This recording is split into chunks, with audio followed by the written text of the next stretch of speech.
Hi. Who's ready to travel back to England? Everybody. Excellent, excellent. Well, before I turn it over to Jim and Mary Pat to talk about their latest travels to England, I just wanted to thank Premier Healthcare at Harrington House for providing the refreshments today. They're very good to us. Thank you. All righty. Here we go.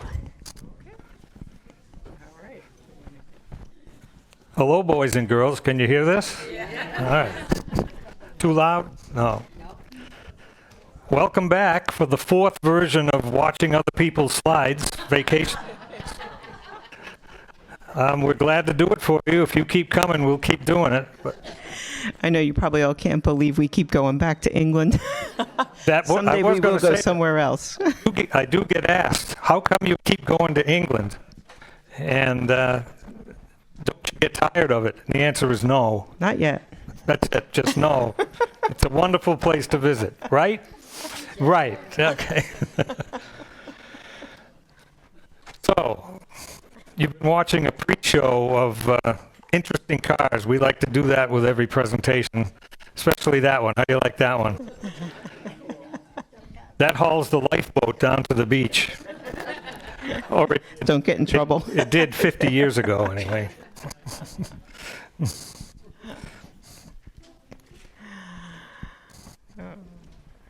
Well, we call this, while Jim finds the slides, we're calling this presentation From Sheep to Shore. And by the time we're done, you'll have figured out why that's sort of relevant. This whole trip was sort of centered around, we had two things that we wanted to do really when we went for a little over a week. And I'll let Jim talk about the first one. Actually, you know what? Ooh. It doesn't see the... There we go. Who's familiar with this? This is the reason we went where we went. PBS series, All Creatures Great and Small. The second PBS series, there was one in the 70s, but this is the current one. This isn't working, is it? Breaking up a little? So we got captivated by All Creatures Great and Small because of this stuff. The visual, drone shots, the landscape. Yeah, we thought that too. It's really beautiful. And Jim said, I have to go see that sometime. So this was the time. Yeah, this is, of course, it's all James Herriot's All Creatures Great and Small, and that's the PBS series. And it's still going, actually. That series is still entering its fifth season or sixth season, I think, coming up this year.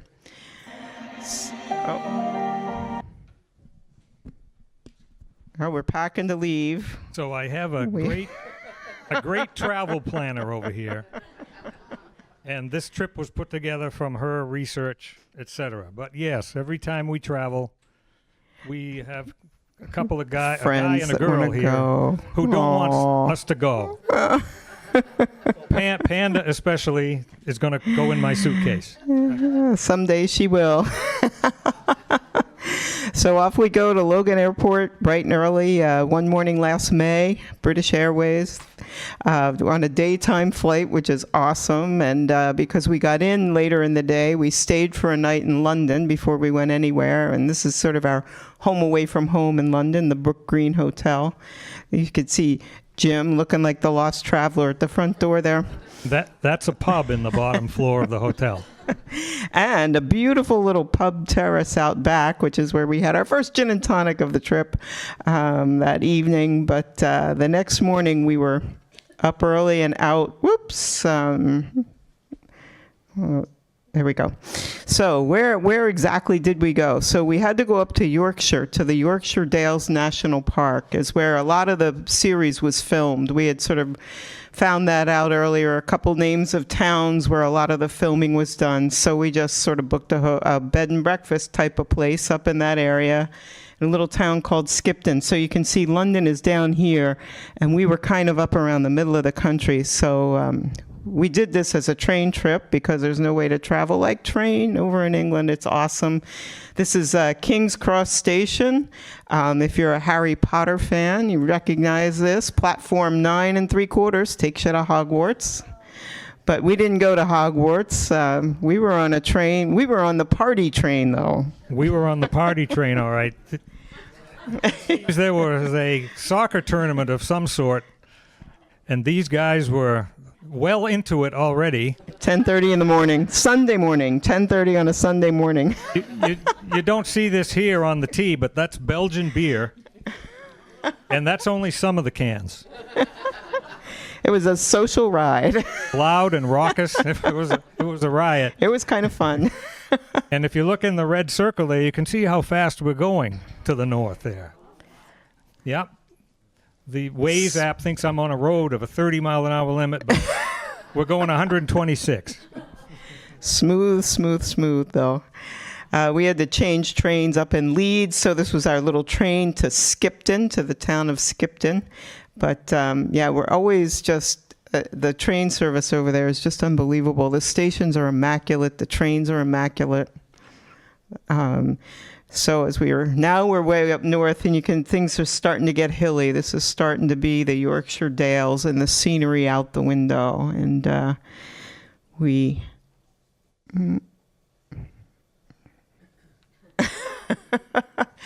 finally arrived to this little town of Skipton, which is called the gateway to the Dales because it's right at the foot of... Yeah, it's either... so this is the town of Skipton. It's a very quintessential little British town with all the chimneys, and it's actually also on the canal that runs from Leeds to Liverpool. So England is traversed by a series of old transportation canals still that are still well used, and we did. We'll tell you more about that later. As we're wont to do, we found a place that had beer and fish and chips. So we went to the Royal Shepherd. That's a pub right on the canal, and we couldn't think of a better place to stop. And they had everything we wanted, especially my Coke there. Yeah,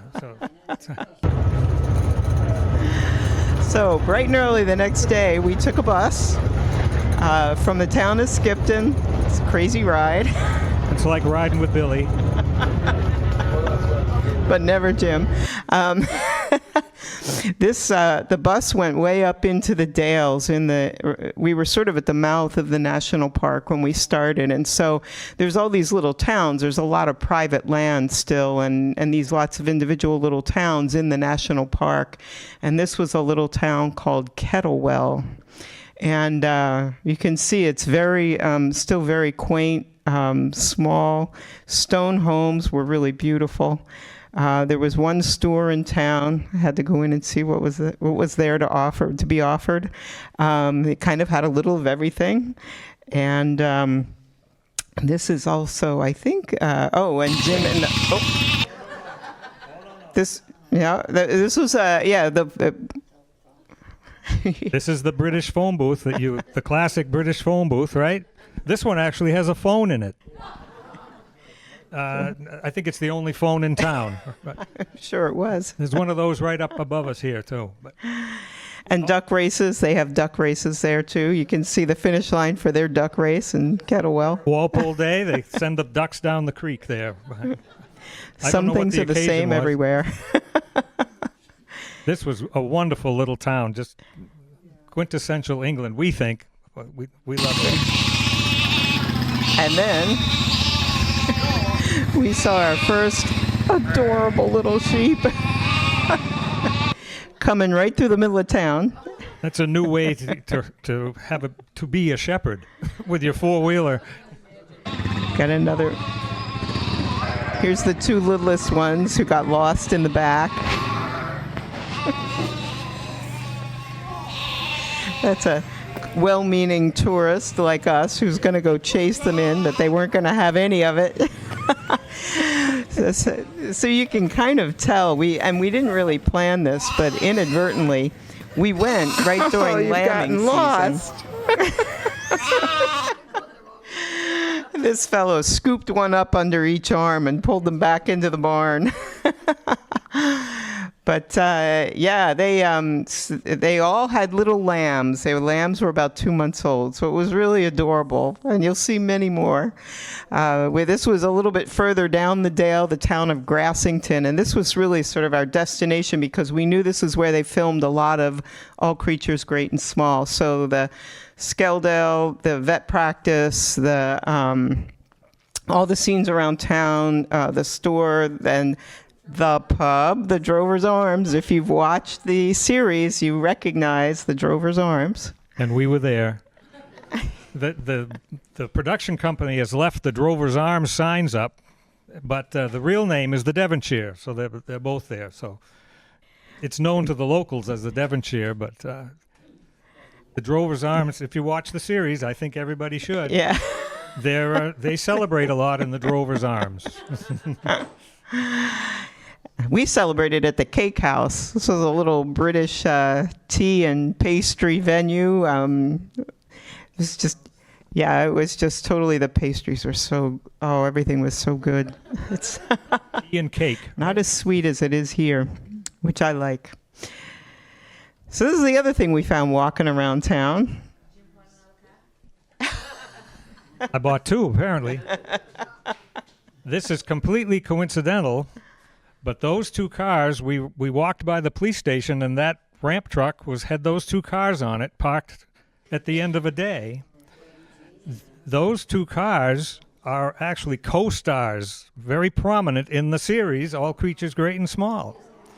That's Siegfried Farnan is the veterinarian that owns the practice. He loves his, it's called a Rover 12, the green one, and he gives all his helpers that Vauxhall? Vauxhall. Yeah, it's a Vauxhall. Drive. And they're real comedy. 1930s cars too. They are antique cars.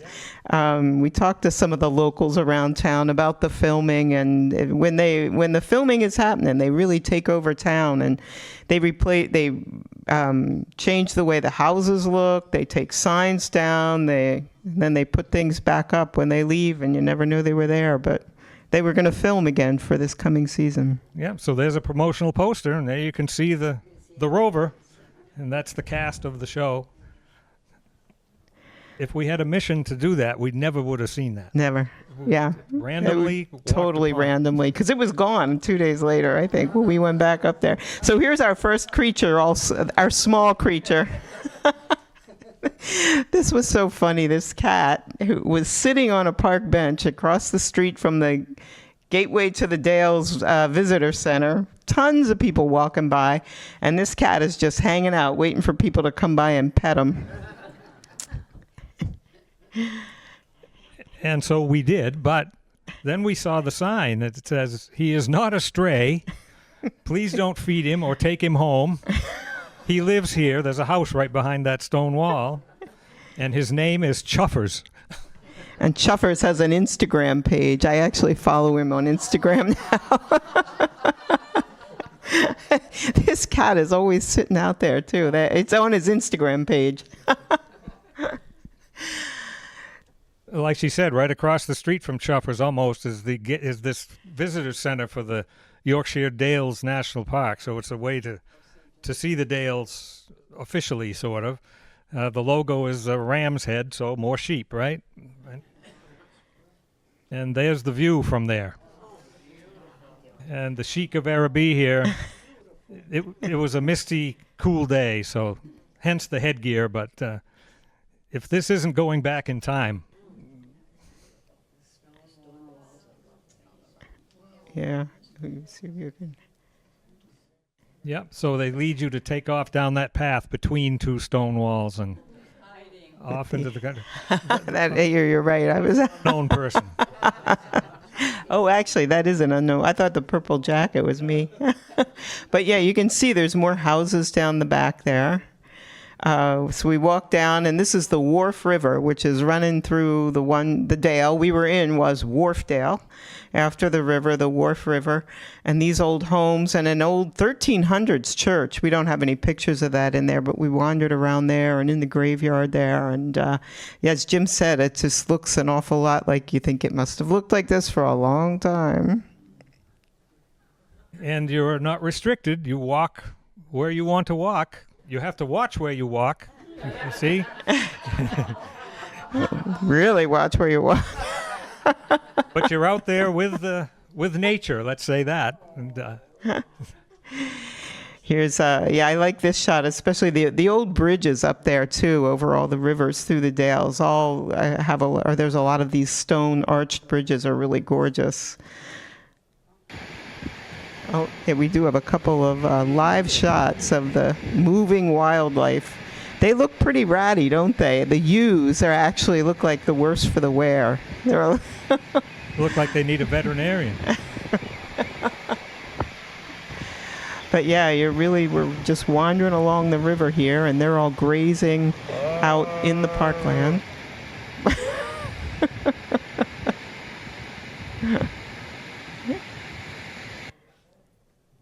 There's a mother and daughter or son, I don't know which. The little family. You'll see that they paint them with similar paint, so they know which baby belongs with which mommy. Actually, yeah, they were actually tagged into their mothers. They had them matched to their mothers with symbols or colors. Although they all seemed to not need to. They knew. It's just for the people. You can see we could get right up close and personal. Here was one of the little ones. Kind of looked like our cat Panda. So we took that. Yeah, you. With her white face and black eyes. Yep, there were a lot of sheep. So we did take off for a nice long walk, because that's what you do in England, you go walking.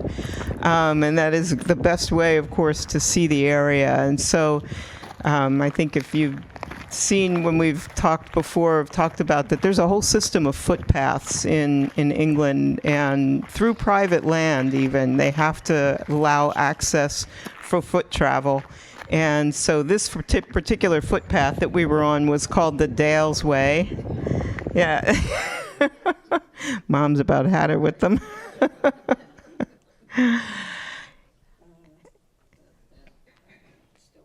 And sometimes you have to traverse the stone walls to stay on the path, so they've put these sprung gates in.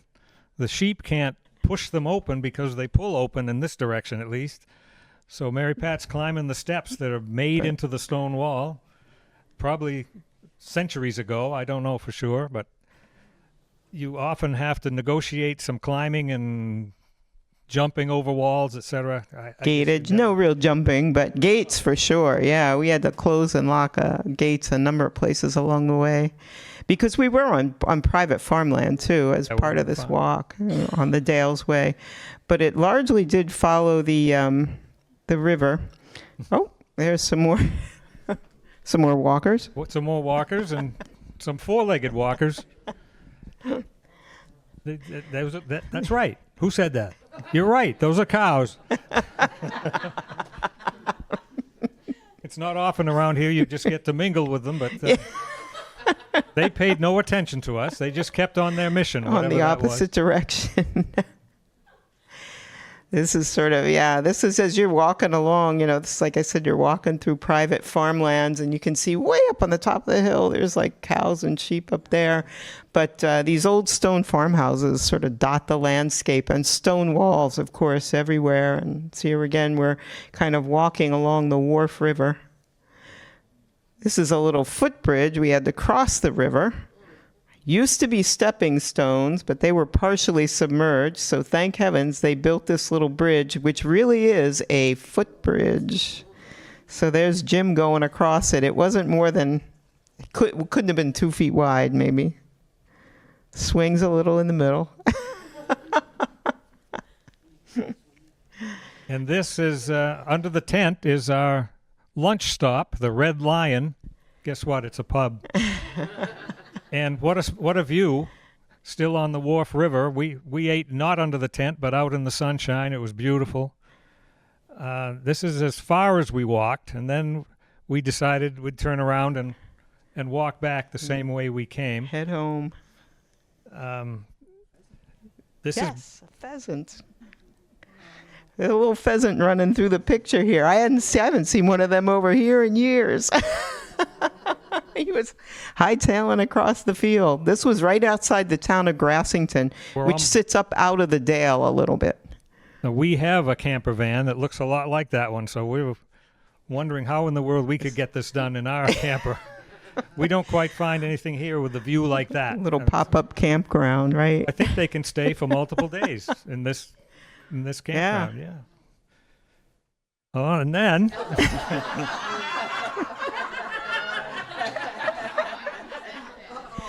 why this needs to be a road sign, right? That's legit. We didn't create that. Now, you saw us setting out on the walk down that stone footpath. This guy here felt like an elderly person. This is 9.4 miles after we started. Yeah, everybody has a pedometer app on the phone, right? So it told us how far we walked. It was just easy to keep walking. Easy. And it was so pretty. So we ended up back and skipped in at the Cock and Bottle for dinner. Well, we were dehydrated. Tudor fronts. Yeah, that's right. Yeah. So the next day, we had a little adventure that I gotta say, we have to thank Carol Fellini, our own Carol Fellini. Is Carol here today? She drove the bus here for years. Most of you probably know her. Remember Carol? She used to talk about how they went on vacation to England every year and they canal boated. So she made sure 10 times at least that we do this next time we went to England. So Mary Pat made sure we did. So we found, but we didn't have a real long boat. We had a short boat.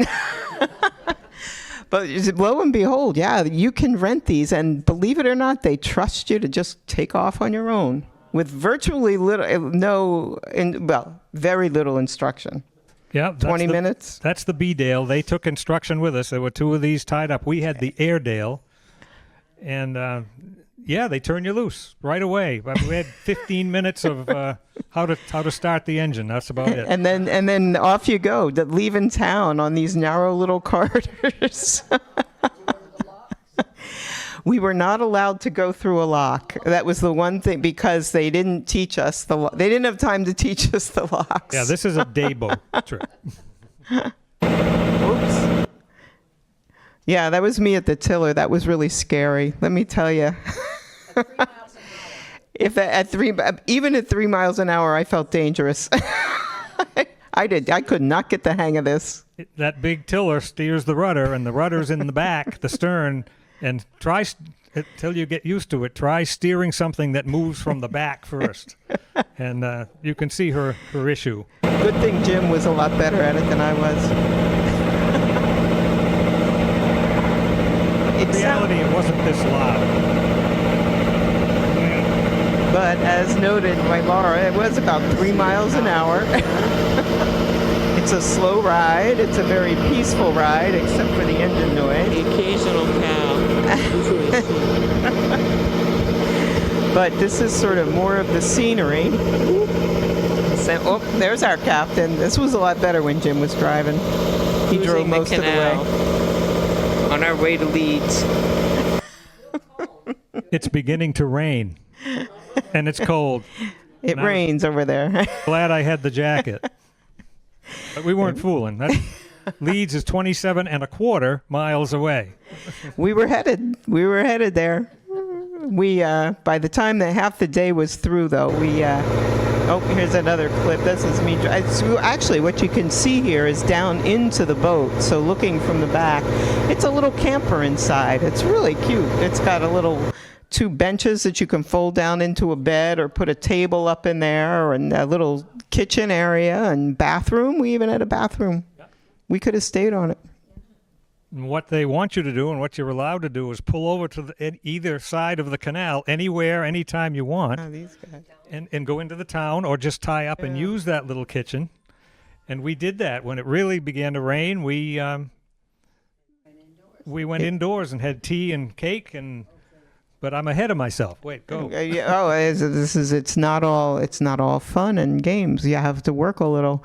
Well, there weren't any locks, but what we did have was an awful lot of footbridges and road bridges that go over the canals because, of course, you can't cut the country in half and not have little bridges that go over. And so this one is just a footbridge, but you do have to pull over to the side of the canal, put somebody ashore, and they have to go up, often manually, push the bridge, swing the bridge around.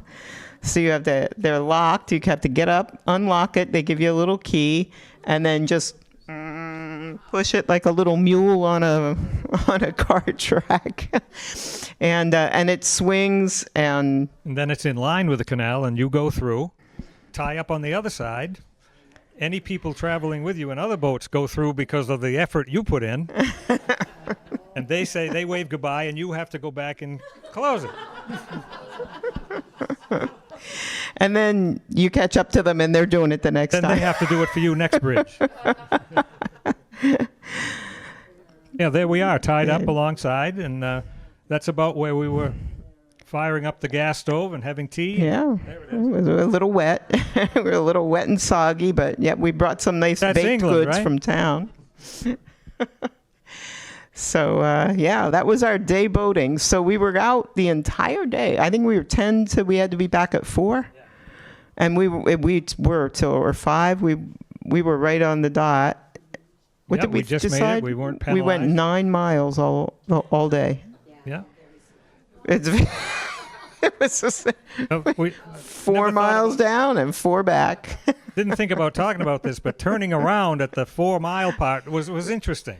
Dicey. They make these little cuts in the sidewalls to nose in and then back up, but I managed to get stuck in the mud. It's And- and it's like a puzzle with all the boats trying to turn around. Who's going to move? This one has to back up. You don't want to hit that one. Then the other one has to back up. Then you and half of them can't drive like me. You know. A lot of fun. It was a lot of fun, actually. And so at the end of our cold, wet day, where did we go? Pub and kitchen.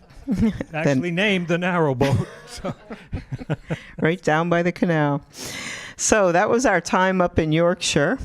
And the second objective, we were there about 4 days, I guess, altogether. And the second objective of the trip, though, took us down to the coast of Norfolk County. So you see actually I'll show you a picture later, but relative to London, there's London in the red, and Norfolk County, On the just east like of England. our Norfolk County. Yeah, it's that knob that sticks out on the eastern coast. So how we went by train, because we'd gone up to Yorkshire by train, so we plug into our app, buy train tickets to go from Skipton to King's Lynn. This thing's put us on 4 different trains, and they weren't even all the same train company. And I'm just showing, I know you're not going to be able to read this, but the change times. We had a 12-minute layover in Leeds to the train to Peterborough, 9 minutes in Peterborough to get to the train to Ely, 7 minutes in Ely to get to the train to King's Lynn. We're like, this is never going to work. My stomach was all knotted up. How are we ever going to do this? And do you know the whole thing came off absolutely without a hitch? They know exactly. Absolutely works. It was unbelievable. We would show up 5 minutes before the next train left. Just perfect. Yep. And so we did rent a car. Jim was driving on the wrong side again, and he managed just fine. I didn't have to shift this one. We didn't. Yeah. Good thing when you come home, you remember. Not around here. You don't rent a car and the tank is empty and the battery is dead. But this one was a rental car without gas. So the first stop we had to make, the gas station, was a mile away. I can't always do this, but we discovered in the gas station in the remotest part of England that Dunkin' is everywhere, and everybody does run on Dunkin' apparently. A Dunkin' Donuts kiosk in a gas station in the middle of rural England. Amazing. So this was our destination here was a little town called Wells next to the sea. It is a seaside resort town, if you will, in England. The beaches there are a little stonier, a lot stonier. But that's how they do it. And you can see here the proliferation of the little beach huts, the classic little beach huts that you can rent for the day or own. Apparently they're quite expensive, but they're very cool. But of course it does rain a lot up there. So I suspect you spend a lot of kind of misty days at the beach. But this the town also had a working waterfront, which is, you can see all the different fishing boats up here. Crabbing, oysters. We saw them hauling in a bunch of oysters. So this was a spot we picked to enjoy a fish and chips right from the seaside fish and chip stand. Yep, went out on the edge of the water and ate it. And I think those are crab traps, not lobster traps. So this was our hotel in town for a couple days, the Crown. It was very old. They had an incredible collection of old documents on the wall in there. It was fascinating to just go around and read them all. Every room's a little different. All the steps are all worn, and it was a very cool place. And had a little pub in the first floor also. Like everything, but it's a theme. So our objective for going... I did that. Oh, okay. Our objective for going to Norfolk County revolves around this guy, Robert Walpole, Sir Robert Walpole. The first time we went to London and we went to Westminster and to the Houses of Parliament, we were walking through St. Stephen's Hall, and this picture is actually from our first trip a couple of years ago. And there, among the statues of the famous members of Parliament, is this one called Walpole. And so we learned on that trip that Robert Walpole, that this town was named after. This town was a member of Parliament in the early 1700s for like 40 years. He was really a career politician. He was in the wealthy class of people, but he actually has the distinction of being known as the first prime minister. He's the first one that title was ascribed to.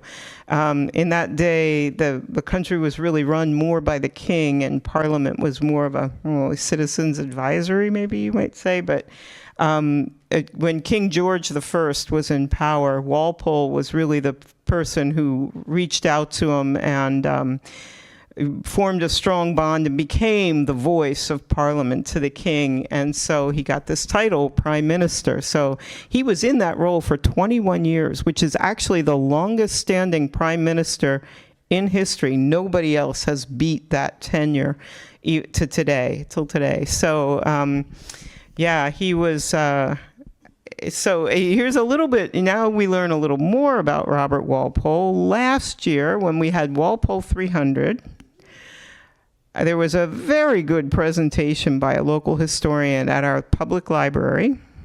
That's the community room at the library. This is a reenactor named Michael LePage. And he worked up at least a half-hour-long educational skit about, he's dressed as Sir Robert Walpole. There's the real one, painting behind him. But he was wonderful. And so one of the things he brought up that I didn't know about was that he liked the finer things. He built himself a fine house called Houghton Hall near King's Lynn, where we've just come to on the train. So we did it. We had a reason to go to Yorkshire for all creatures, and we had a reason to go to Norfolk County. So we wanted to go to see Robert's house. Okay. Mm-hmm.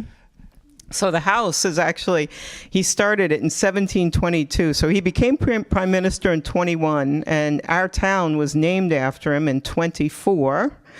And so he was like the prominent politician in England at that time. So this was sort of the idea, was to replace the old family estate with something more suited to his new social stature and entertainment needs, I guess. So it took 13 years to build the house you're going to see. And he ended up £40,000 in debt which in today's terms is like 6 million pounds in debt. I was going to mention, before we keep going, speaking of where he lived, he was the first prime minister to live at 10 Downing Street. That's a house that was gifted to him from King George II. He turned around and left it when he left Parliament, he left it to England, to the government, to be used as a prime minister's residence. So he could have just hung on to it and kept it because he did privately own it. But he is the reason that all the prime ministers live at 10 Downing Street in London. He did never come here, never came to the States. Never left England. Well, what I've read is that he was a champion of the colonists. He thought it was a great thing to settle the new world over here, if you will. He was a champion of making money. Money as well. He was trade back and forth. But yeah. he in the way, I guess, that people here, we were part of Dedham, and they must have thought he must have been very prominent in their minds, and they named it. But you get things like Georgetown, named after King George, and all that. So it was a sort of a tribute. So yeah, we took off to Houghton Hall, a well-secured facility. This is what you see when you, The little summer house. So this is 300 years old now, and this was all part of the original building. This was all done in the 1700s. The whole thing was completed in the 1700s. And what you can't see are there's wings on either side that are smaller buildings that look a little bit like the main building. But so this is a private home. This is still lived in by Walpole's descendants. It's been passed through the family. So it's not open frequently for visitation, but like 3 days a week, 3 afternoons a week. So we kind of had to plan to do this to make sure we didn't miss it. The rooms that you're allowed to see are kind of on the floor here that's not quite the ground floor, the first floor, as they call it, with the taller windows. They're called the state rooms, and I'd say about 3/4 of those rooms are open for viewing by the public. And then the residents live in the top and the bottom. And the South Colonnade. Now, it's going to be hard to really get an idea of for the main hall is 2 stories high to the ceiling. It's all marble and stone. The ceilings especially were stunning in this building, really. So even a little up close, there's the family seal worked in the plaster of the ceiling of the main entrance hall. Sir Robert liked to promote himself. You'll get that idea. That's the name Walpole, the crest. That's Sir Robert in a bust he had made of himself as a Roman senator. That's over the fireplace in the main entrance hall. He was not an he was okay. I read a social commentary by one of the lady writers of the day. His stomach protruded at least a yard beyond his nose, his belly. He was not known to be a handsome, dapper fellow. This is the living room, if you will, sort of the saloon, the main entertainment room. All flocked red papers, and this is not recreated. The ceiling in that room. Original. I'm jumping ahead, but it went through a period for almost 100 years. This house was shuttered and just left as it was. And so everything was rather preserved perfectly. This is the formal dining room with Walpole's portrait on the wall there. And yet another carving of Sir Robert. This time, what did you say? It's Bacchus or something. Bacchus is the god of wine or something? Yeah. The whole theme in the dining room is these grapes, and the ceiling, again, like the ceilings are just stunning. Was all painted and gold gilt and all just grapes all embedded through the ceiling plaster work. It was just really something. And then after you ate dinner, you would pass through, as they said on Downton Abbey, to the cabinet room right next door. So this was sort of the men only. This was where the men went to smoke cigars and talk politics after dinner. This is the primary guest bedroom. If you were the most important guest in the house, there's all old tapestries on the wall. The four-posted bed there is like 15 feet high with all the curtains. That's the bed there. And enormous shell behind it. They tell us, too, a lot of these are the original textiles. Yes, absolutely. In the house still. So this was sort of probably the most fascinating. This was actually Walpole's study, the library. And his desk, his actual work desk and chair, still there. You can see here he apparently laid down and rested maybe a little bit. I gather that's the way things were. And the books were just, beautiful. This is the 1700s. All these books are dating to the 1700s. So this was an enormously valuable collection in the day, right? To have this many books in the early 1700s was really something. And the carvings everywhere were gorgeous. But as usual, some of the most fun is the people that you meet. And we met one.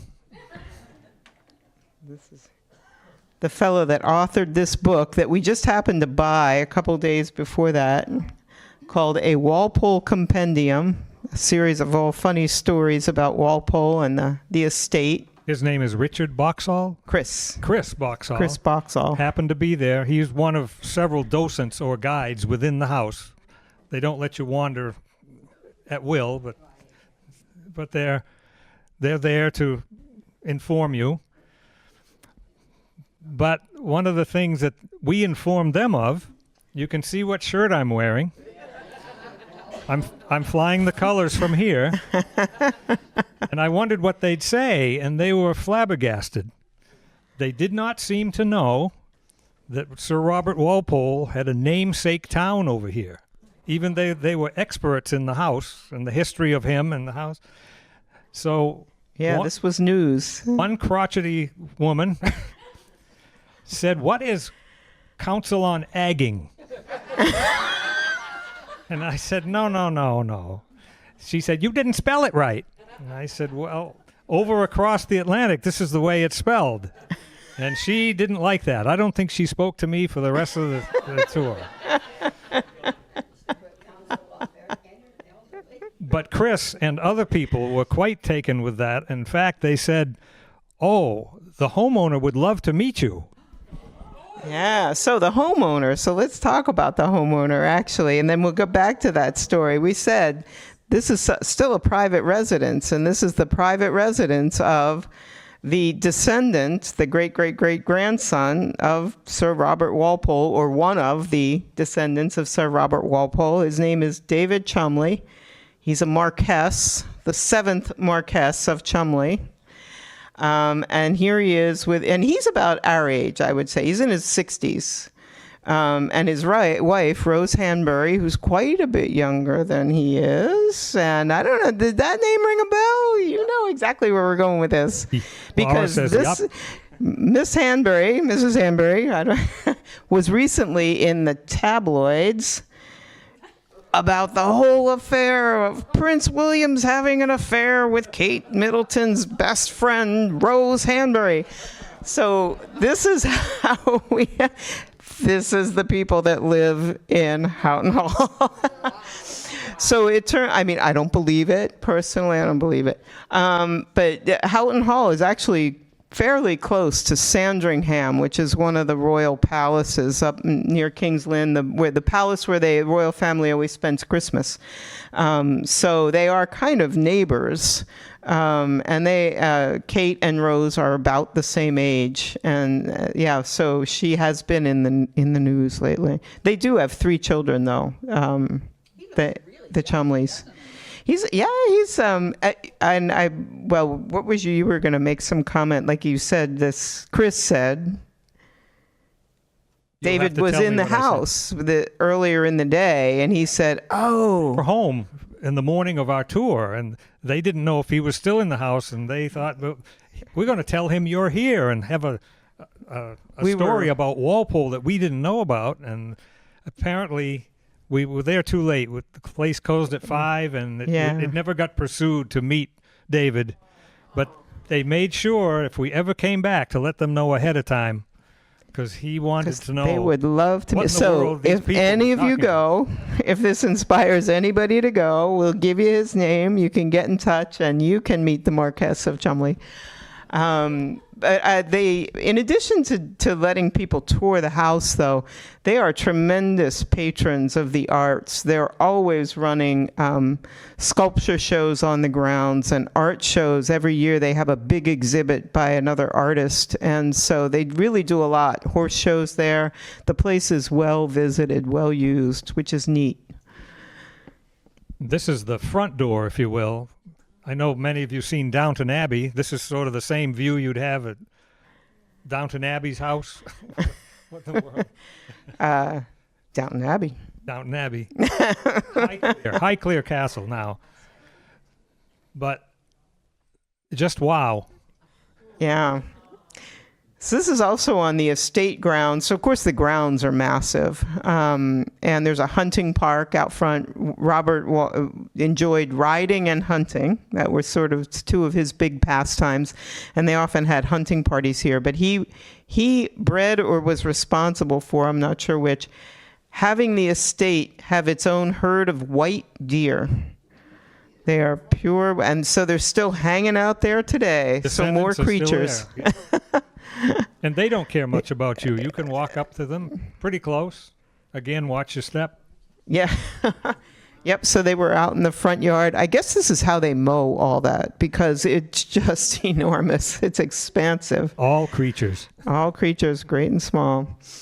So the other neat thing that was at this house was the gardens were really stunning. And this is apparently the work of David Cholmondeley that you saw there. I mean, Jim mentioned this house was not lived in for a long time, or lived in only sporadically, because at one point it was Walpole's daughter is how this lineage passed, which is why their last name is not Walpole, but it was through his daughter, who had married Count Visca, I can't remember his name anyway, who also had a castle. So there were two very big estates in the family. And the family members tended to prefer the other one. So for a long time, this was on the market even for a long time, until it was finally reclaimed. No, it didn't sell. Yeah, can you imagine what the upkeep would be? This was finally reclaimed by David's grandmother, the fifth Marchioness of Cholmondeley, and he restored these gardens in her memory. But, it was May, so it was really the flowers, everything was blooming. It was just gorgeous. And oh, wow, the color pops were really something. People in England know how to garden, and they had a little formal hedge garden. No upkeep there at all. Ouija, where are you? All lavender. There were herb gardens. There were vegetable gardens. There were espaliered fruit trees. Some more of the flowers. All the pokers. And this was a really neat thing. This is a sculpture. It's a water fire sculpture. So it lights itself. And then the flame sits atop the water spout, and it's carried right up there, and it's burning on top of the pillar of water. It's absolutely fascinating. Play that again. I don't know how we do that. Just restart. It was a windy day, so frequently the flame would blow out, and it would restart again. But on a calm day, I guess it sits there and burns at the top of the fountain for quite a few minutes. There's a gas jet that shoots up the middle of the core of the water, and it just maintains that flame. It's incredible. So that's Houghton Hall that we all, I guess, in a sense, have a part of because we're all related to Sir Robert Walpole. Well, touring mansions gets you thirsty. So just down the street, yeah, that's a pub. And it's called the Aviator, and there's a good reason. And we went in, we had dinner, and Mary Pat will take over here. Well, so you saw where this Norfolk County sits in England, right? That sticks way out into the English Channel. And during World War II, this area was absolutely littered with airfields. RAF and U.S. Army, the Air Corps, were all stationed all over. Every other town had an airfield around here. It's a wonder they didn't have more accidents than they did. So, like, you'd be driving down the road like we were here, and these old Nissen huts are still around, being used today. This was the North Creek Airfield. Houghton was near, what was that, Culthorpe Airfield. They use the huts as farm buildings now. They're very useful, still useful. Yeah, although a little fallen down, but... So we thought we'd see the countryside closer up, and since we own a couple of e-bikes, we rented a couple more over there, and we went on a little... This is our new friend Jonathan, who is a farmer over there. This whole area is a lot of farmland. He farms sugar beets and barley and runs a little bike rental business on the side. So we just found him sort of on Google Maps, and he was awful fun to chat with. And we rented 2 bikes. He had these beautiful maps drawn up, different places you could choose to go, different sites to see. So we picked a site. There we are on the 2-lane road. There's Jim riding down the road. We picked a route that was going to take us to an airfield, actually, because there seemed to be some points of interest there. So off we go, and you're sort of riding down. The airfields aren't too difficult to spot. They're riding on this little 1-lane asphalt path, and all of a sudden you cross like 3 or 4 lanes of concrete. And this is the old runway. We're traversing right through the middle of an old airfield, and these are the concrete runways, some of which are still in place today on the farmland. She said 1-lane asphalt, but that's a 2-lane car road. Yeah. Right there. Oops. Oh. Stop it. Okay. Yeah, that's going the other direction. You can see just off, and sometimes there's trees growing up, sometimes there's gates, but they're just, it's all still hanging taxiway or out. Runway, but there's a 1940s aerial photo. And this is the base. This is an RAF base, and we were on the little road that kind of cuts right through the middle of it. Probably didn't at the time, of course, when the runways were there, but now does. Again, cut right through the middle of it, so right over the runways. And you can see on the map, there's the watch office, or what we would know as the control tower, that command of the airfield. And then this other little interesting thing here that we are going to talk about a little bit more, this thing they're calling Dome Teacher here, but you can see there's still out there on the airfield, in the middle of the field, what was the control tower, and a couple storage buildings around it. And there's this thing called the Teacher Dome. So what in the heck was that? It looks like a little mushroom out in the field, and you can get a sense of the size by the picnic tables around it, and this sculpture sort of a Spitfire, I guess. And what's there now? This is called the Langham Dome. So this little thing is anti-aircraft gunnery training.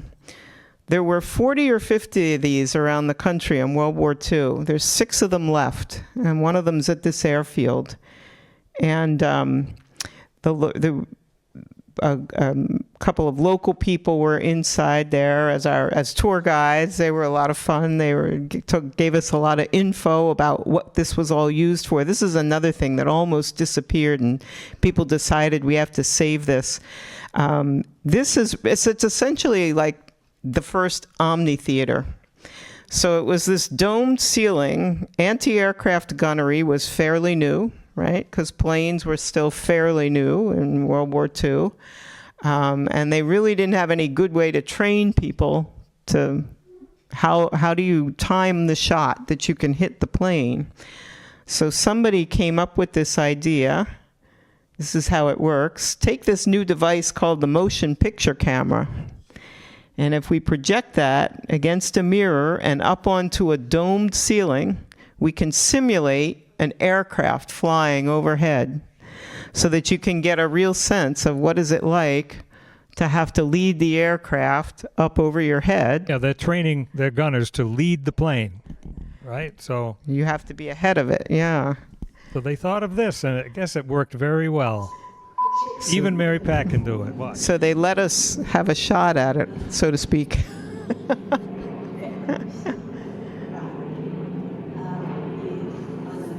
So here comes a Stuka, German. Nice. You see, I did not hit the yellow dot, so I really didn't do too well there. That one got through, that's right. If you watch the next one, you'll see a yellow dot ahead of the plane. That's the optimum place to be aiming, but Mary Pat's looking through that yellow circle at the end of the barrel. It blocks out the yellow dot. So she's just seeing the airplane. So she's trying to put her own idea of leading the plane, and she should be aiming where that yellow dot is that she can't see. And she did very well. So so people could be scored by your training commander, and that's one of the uses. The main use of this dome was to train gunners. So they had a bunch of displays there about aircraft recognition and silhouettes of different aircraft, and it was really fascinating because so this is actually an aerial photograph of this airfield, more recent than the one you saw from the 40s. You can see some of the runways still exist. They build chicken coops on them now. That's kind of one of the big uses. Those big long buildings are chicken barns, and some of the stands, the aircraft tie-down stands are still there, but a lot of it is just plowed under for field. And that little training dome was, we crossed right through the middle of it. The little training dome is right over here, I'd say. But you can see, you're right, you really are on the coast here. You don't get the sense of it when you're at the airfield, but you're right at the edge. There's the North Sea, as Jim says, then, that's right over to Europe. And so this was a really vulnerable coastline, which is partly why the anti-aircraft training was there.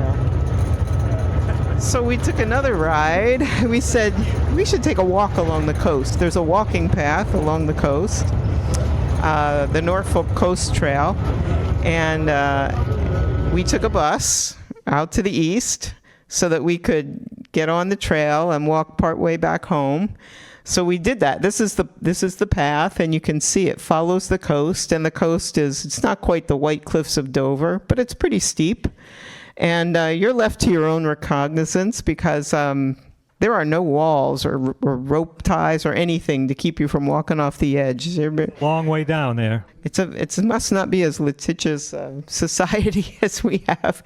So we were up at the top of this one hill, which we kind of knew this was here because of Google Maps, but there's a little commemorative plaque there that you see way at the top of this hill. And it doesn't look like much. It's a kind of a concrete pad there. It's the foundation for this thing called a Y station. So if you remember, we went to Bletchley Park maybe 2 trips ago where they did all the decoding they intercepted German radio transmissions and wrote down everything they heard and took that stuff. That was what was fed to the Enigma folks, the folks who did the decoding based in Bletchley Park. So this was one of those stations where somebody would sit in here, man a VHF radio, and try to listen to any enemy transmissions. These were all women that did this job too. Yes, girls, we all did it. It was a little brick hut at the bottom, built on that foundation, and then that little wooden stack is hiding the big antenna that they could turn from inside, And there would be somebody sitting in there all day just listening and transcribing everything that came over through on the code. And then those coded messages literally got driven by motorcycle dispatched to Bletchley Park every day. So this was one of those stations where they picked up all that information. It was a really fascinating idea, I think. So we kept walking along here and wondering if we would see anything else recognizable. And you can see a couple of bumps up there on the off in the distance. And when you get close, this is what you see. There really still are a lot of anti-aircraft gunnery bunkers just hanging out in the field still.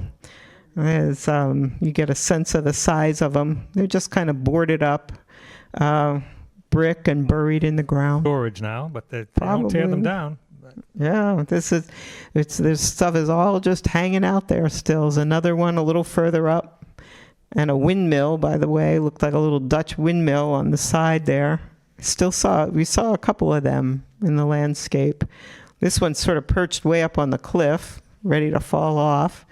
But yeah, there were quite a few. You could easily see the shadows of World War II in the landscape here. So it was a fascinating walk. It was a fascinating walk. It wasn't 9.4 miles like the first day, but that's right. It was half that probably, which leads you to our last pub, another watering hole, the Bowling Green Inn. Right down the street from our Crown Hotel,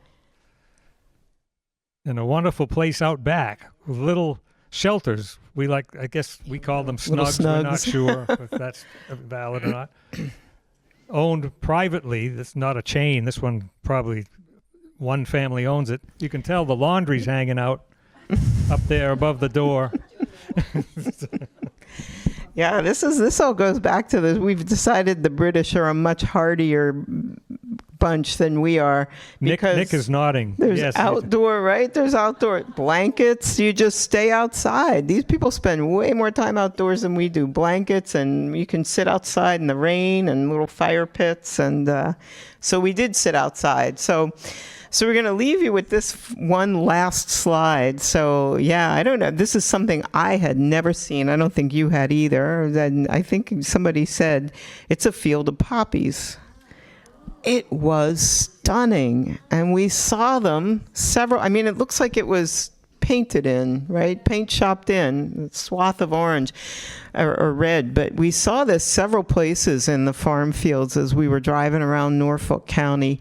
And I assume they probably plant them because, they were just so dense and so brilliant. This was on our way back to the airport. So we thought this was sort of, as we go hunting for all this World War II artifacts all the time, and we're so fascinated by it. This is a kind of a sobering, since the Field of Poppies was sort of World War I, the commemoration of all the folks who died in the war. And so coming up on Veterans Day, we thought this is a kind of an appropriate way to end, to say thanks to anybody who had served in the war, all the people that put their lives at risk to give us the freedoms and safety we have today.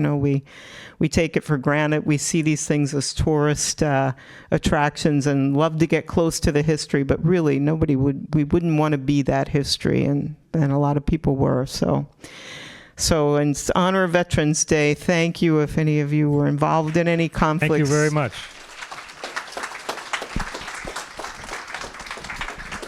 We're supposed to ask if you have any questions.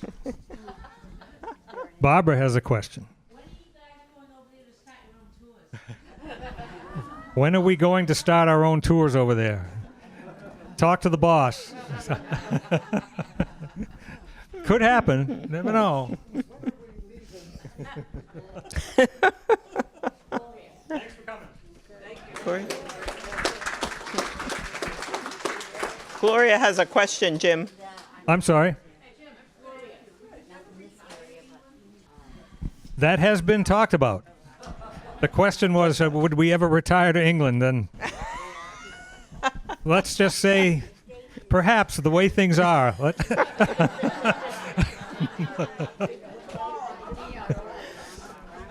Somebody is All They about were. that.